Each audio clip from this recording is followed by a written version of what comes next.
Okay, folks, here we are in the shed again. We've got something a little bit more exotic to install a Blunami in this time.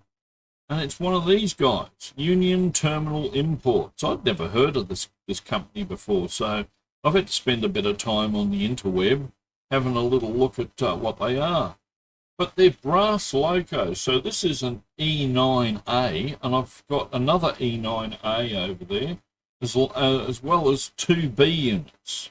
So the chap that gave these to me said he wanted Blunami put into them, plus the lighting changed from incandescent lights to LEDs, and he wanted me to put some step lights in it as well. So there's a fair bit of work to be done to these guys.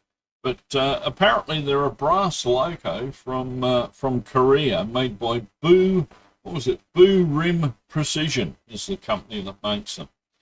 I was quite surprised. I've done a few brass locos. I've got a couple of brass locos of my own, but when I took these out the box, I nearly had a hernia. They weigh quite a bit, which got me to thinking we better work out what type of decoder we're going to put in here, because if we put one in and it can't handle the current draw, we're going to be in trouble. So let's go over to the workbench and have a little look at the model itself. So here it is here, and like I said, it's a quite a weighty little guy. So what we've done is we've hooked up some track, and we've got a rolling road. So this is sitting on a rolling road at the moment, so it won't take off around my workbench at warp factor 5. And we've got a DC power supply connected to this rolling road, and we've got our trusty old Fluke multimeter set up here for current, and we're on the amp range, so we're going to see how much current this motor draws. And I think you'd be quite surprised. I was when I first did this test, because I've done it before I start the video cam. Otherwise, I can guarantee nothing would work if you ever try and do something straight to video. So yeah, it's been tested, and yes, it's quite surprising the current draw. So if I connect my probe to the track here, there we go, the motor's up and running. And did you notice when we started, have a look what the current does. That's its initial startup current.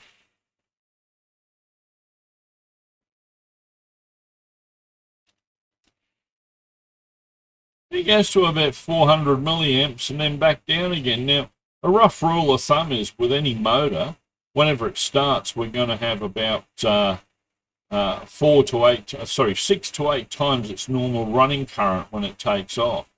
Now, if you have a little look, this guy here is only drawing, what, 0.196 of an amp. So this thing's only drawing less than 200 milliamps. So, yeah, it's quite interesting. Now, if I put some weight on it and load the motor up,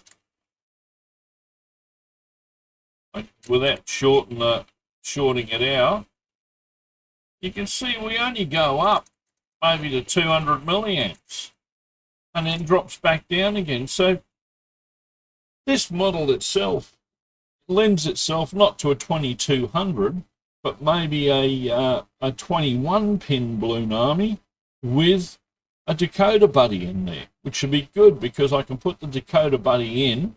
I don't have to worry about any dropping resistors for the new LED lighting I'm going to put in on it. And I can keep the decoder away from the model while we're doing all the wiring and jerking bits and pieces around inside there. And then plug the decoder in at the end, and off we race. So the next thing they have to do is to work out how this thing comes to pieces, because like I said, I've never seen one of these in my life before, never even heard of the name of the company. I've spoken to a couple of friends over in the States, and they've said to me that, yeah, they are quite an expensive model. In fact, one of them looked it up, and he said there's a couple up for sale of this particular one for about $1,500 US. So $1,500 US, if you equate that into Australian money, that'll be about enough money to buy a small car with. No, it'll be around about the $2,000, $2,500 mark Australian. So that's an expensive one for one loco. So yeah, mind you, the guy that owns this is a doctor, so you know, he obviously got the dollars to buy them. But anyway.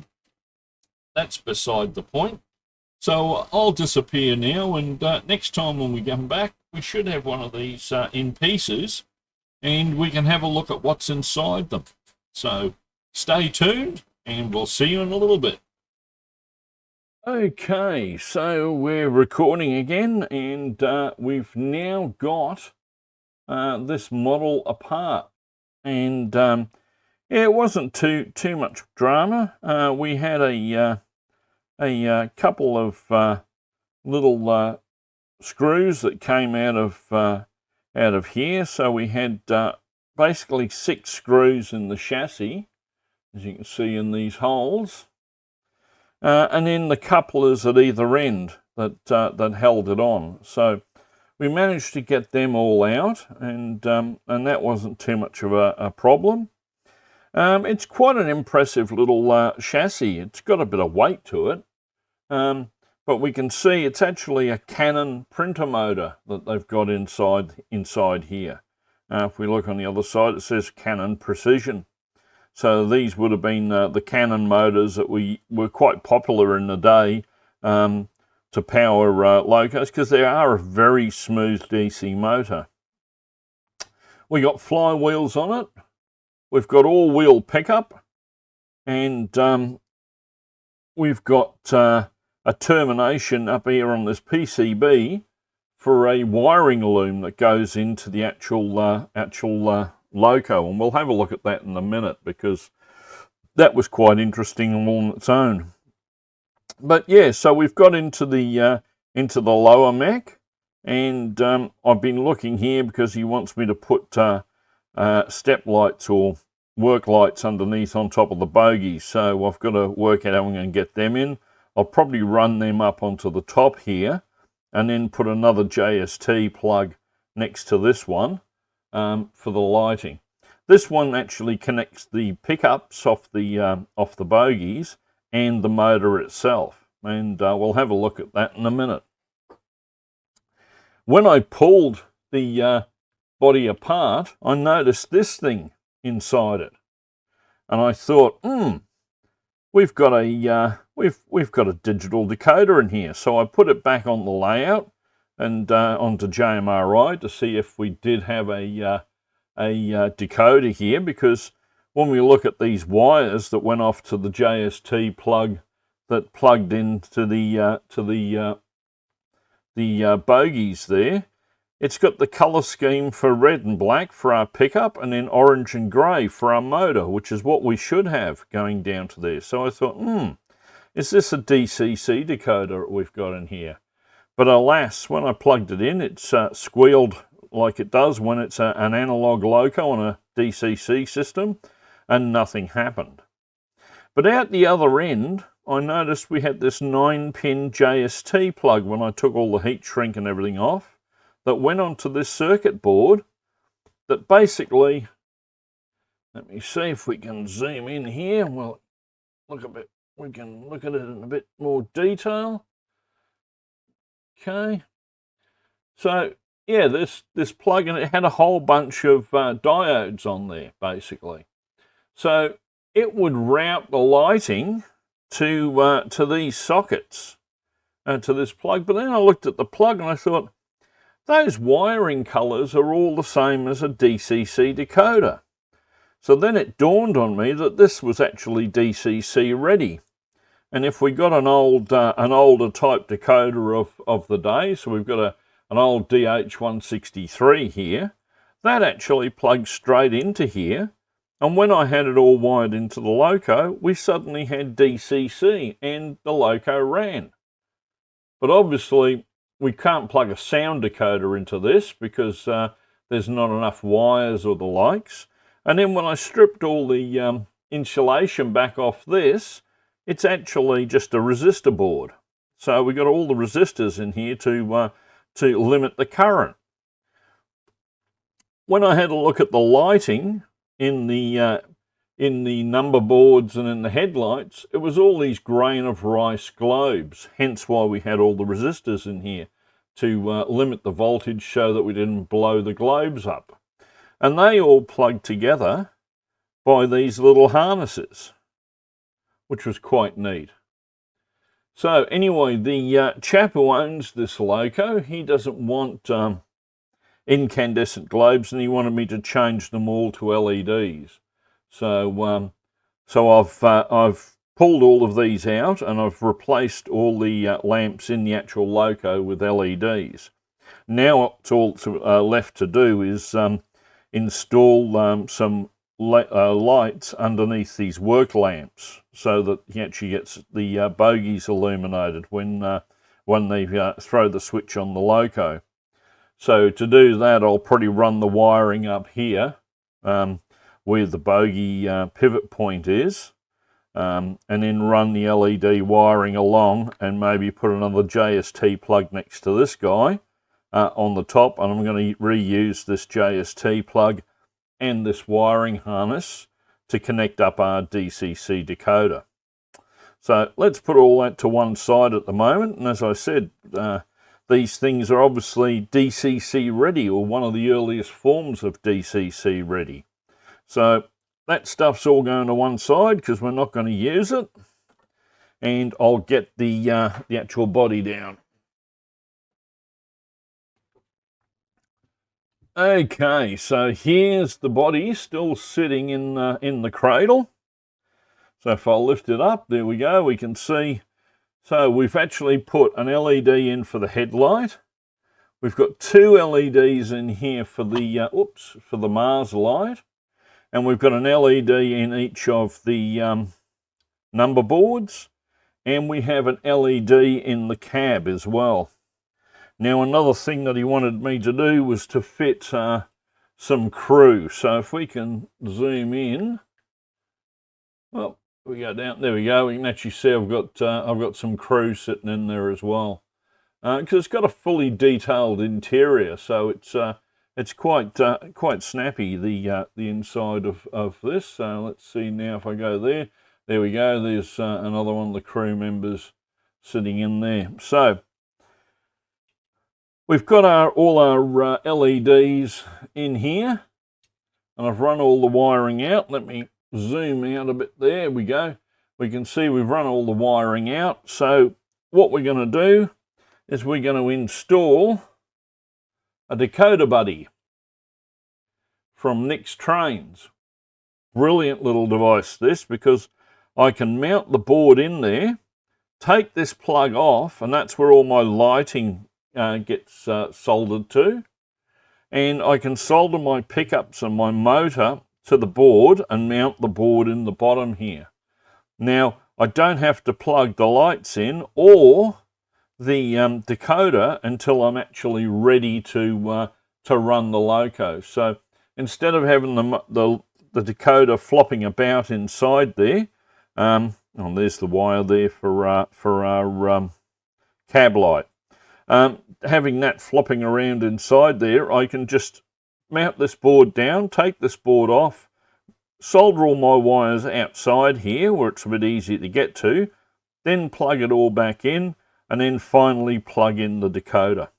So that's going to sit up this end of the loco. So if I can go down here, there we go. So that's going to sit up in here. Well, let's go that way. So it's going to sit up in here. And then our speaker that we're going to use, which is here, that's going to sit down the back end of the loco. And then, of course, for our control, we're going to use a 21-pin Blunami. And I've got the EMD version here. So that should make it nice and easy when we've put all the wiring together to solder that in, and then we're done. So the next thing now, I guess, is soldering a whole bunch of wires together, putting them in, and then giving the whole thing a test run. So what I might do is turn the camera off here, go and do all the soldering, put all that together, and come back when I'm about to plug it all in, and you can be here for the witness the first starting of the loco, and we'll see how it runs. So take care. We will speak to you all very shortly.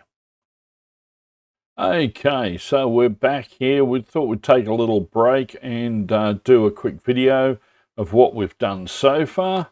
So let me transfer over to this camera and let's have a little look. So as you can see, we've installed the speaker back here. That's over the top of the air vents, so and the extractor fans for the exhaust, so that should allow the sound to get out. We've got our Decoder Buddy installed down here, so let me see if I can zoom in and then move the camera around a bit here so we can see. There we go. We can see our Decoder Buddy, and then this little board here, the little daughter board, is the one where we're soldering all our LEDs onto. So if I just bring this lens up a bit, there we go, we can see it. So all the LEDs get soldered onto this this board. This board then plugs into a little plug down here on the motherboard, and that does all our lighting connections. Now all our LED resistors are already on the board, so we don't have to worry about those. And then at the other end of the board is our 21 pin decoder hookup, so we can't see that. It's actually underneath this which is the bottom of the cab, so we can't see that. So I just thought I'd do a quick video here showing the LED motherboard as we're soldering the wires up there, and just to give you an indication of the size, there's my index finger. So this is about the size of the board, using a soldering iron with a tip of around about 0.5 millimeter in diameter. So that allows us to solder to these pads. As you can see, the pads down this side are very, very small, and these are for our positive connections. Then these are our switched negative connections that come from our decoder. So this particular loco has got a number of lighting features in there. If I zoom back out a minute, and if I bring in, move the camera then, if I bring in our chassis, here's our chassis, and we've actually got step lights mounted up underneath each of the bogies. So on here now I've added an extra JST connector, which will connect your motor drive and pickups off here, and your LEDs for your step lights will come off the bottom. So we've installed those, they're ready to go. All we got to do is finish doing the rest of these LED lights. So we've got number boards, a dual LED Mars light, and we've got a headlight, and we've got the cab light as well to do. So I'll get those all soldered up. Next time you probably see the model, I would have soldered all these up, installed the daughter board, installed the 21 pin decoder, and we'll have a little look at the setup then, and then we'll put it together and actually start programming and doing some running. So we'll see you in a little bit. I'll get back to the soldering iron. Okay, so we're back here in the shed. As you can see, we've put the loco back together. I thought I'd save you the heartache of trying to jam the wires and bits and pieces in there, although I must say it went together very, very easily. I've fired it up, I've done some programming, everything appears to be functioning correctly. The owner has been around and had a look at it, and he is ecstatic with the results, and he wants me to continue on with the 2B units and the other A unit that I have here. So there'll be some more videos coming out showing you what's inside the B units and what I've done there. But I thought we'd just have a little quick test run and show you the effects that we've put into this loco. As you can see, I've got my iPad there set up. We've got our loco already geared up. We've got the sound turned off at the moment, so let's turn the engine on. As you can hear, there goes the bell.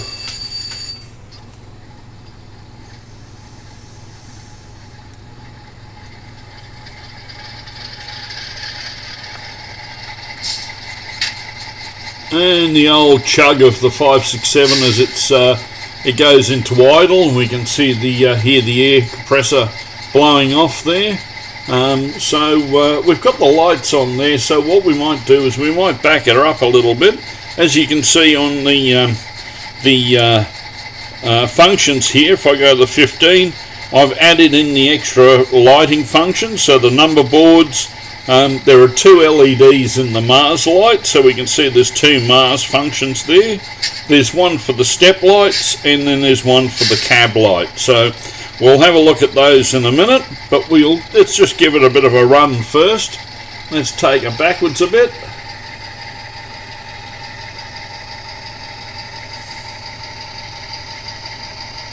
And change it to forward.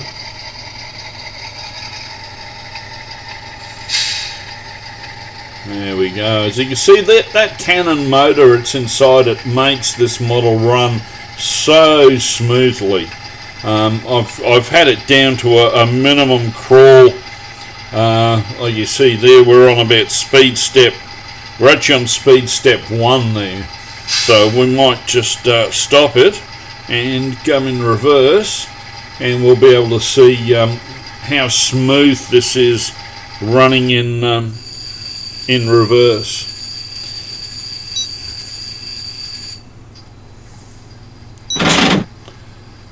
And we'll go up to speed step 1 again.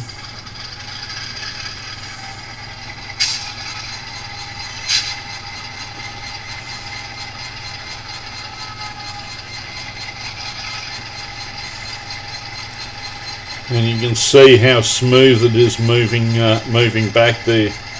These models really are nice. I'm almost tempted to get one, but like I said there in the previous videos, they are rather pricey. Okay, so let's just stop it there, and what we might do is turn out the light here, and then we'll be able to see some of our lighting effects. So we had our number boards, so I turn our number boards on, they come on. It's really hard to see in the light there. Our headlight is on, so if I move this into forward, we can see our headlight has come on. I might have to move it back a bit further. Let's go over here. Do we have our headlights on? And in forward. Let's move into reverse and take it back a bit so we can see it. You've got it with the headlight. It's a bit hard to see unless you're looking directly at the front of the loco. Because the headlight is, there you go, you can see it coming on there. The headlight is recessed quite a bit back in the model, and it's got a lens in there, so unless you're looking head on, it's hard to see. The Mars, there's two LEDs in for the Mars light, so we turn one on, we've got our one pulsing Mars light, and then we put our second one when we've got our second pulsing Mars light.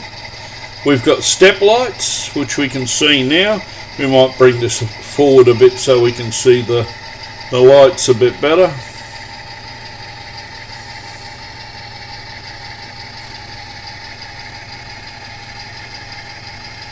And if we hit our cab light, we've got the illumination up inside our cab lights as well.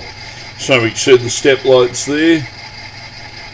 They're actually wired straight to the chassis, and that's got that extra JST plug on the back of it. So all in all, I think, like I said, the owner's been around and he's had a little look at it, and he's quite happy with the results. So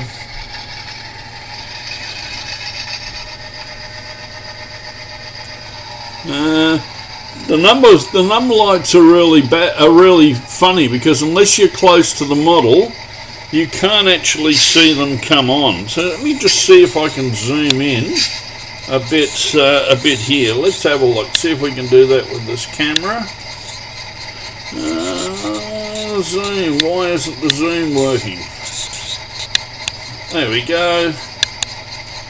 So if I turn around the camera around a bit so we can see the front of the model and hit the number light, yeah, you can see the number lights, the numbers light up, and you can see them because they're prototypical, they're not super duper bright. It's a little harder to see, but like I said, our Mars light there has got 2 LEDs in it, and they are running on a different phase to each other.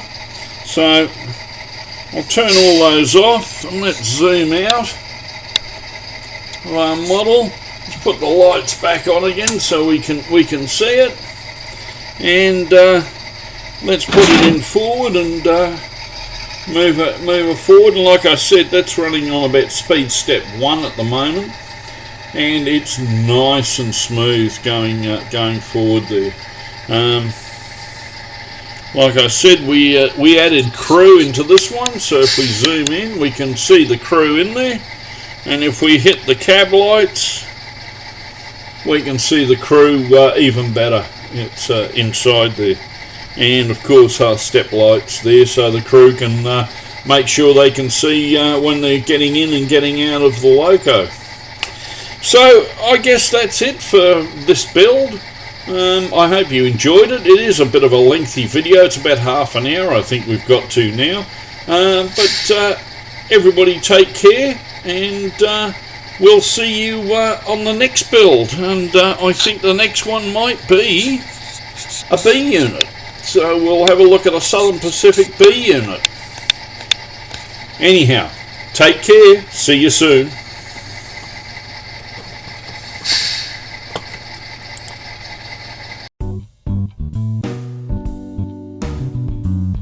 Now, if any of you have seen me at a train show, you'll always know that I always have a cup of coffee in my hand. If you'd like to keep that up and buy me a cup of coffee, you can click the QR code above and buy me a cup of coffee.